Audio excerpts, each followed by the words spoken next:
અમે લાલો જો આયા પાર્ટ 2 માં તમારું સ્વાગત છે। અમારા ગોપાલ કાકાને એટલા પારણે ઝુલાયા કે अरे मुझे चक्कर आने लग गया अब। તમને ચક્કર આવે છે તો અહીંયાથી ધાણી લઈ લો ને। અરે સોરી, તમે તો પોપકોર્ન કહેતા હશો નહીં કાકા? આ બધી ધાણી પતી જાય પેલા આપણે પિક્ચર જોવા જતા રહીએ। નાના કાકા તમને ચક્કર આવે છે તમે ખાઓ। अरे खाओ ना दबा के।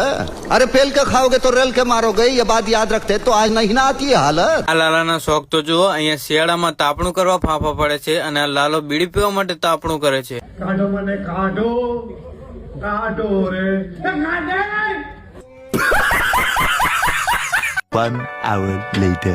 મૂવી જોઈને મોજ પડી ગઈ। अभी बता है भाई। કાકાએ કીધું આવડી ગયું છે। क्या बात है सर, क्या बात है सर। ફાઇનલી આપણે વીઆઈપી પાર્કિંગ ની બહાર નીકળી ગયા અને કાકાએ કીધું जबरदस्त भूख लगी है खाना ला। અમે નાસ્તો કર્યા વગર પ્લાન્ટે આવ્યા કારણ કે મોટા બાપા આવ્યા હતા તો એમને રામ રામ કર્યા અને અમારા કાકાનું નવું મૂવી એટલે કે લાલો જોઈને આયા। જોરદાર બનાવ્યું છે। કાકાને નાસ્તો લેવા મોકલી દીધા અને નાસ્તામાં ગાંધીનગરના ફેમસ ગાંઠિયા લઈને આવ્યા। ले मिर्ची खा, ये जुबान को तुलसी और कलेजों को फुर्ती देता है। ले નાસ્તો કરીને મોટા બાપાએ બીડી પીધી।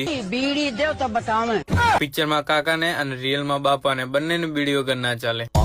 ये तो धोती खोल रहा है। અને આપણો 100 બોટલનો સ્ટોક પણ આવી ગયો છે। આ છેલ્લી ગાડી ભરાઈને અમે ઘર ભેગા થઈ જઈએ। તો મિત્રો આપણે બધા મળીએ નેક્સ્ટ વ્લોગમાં।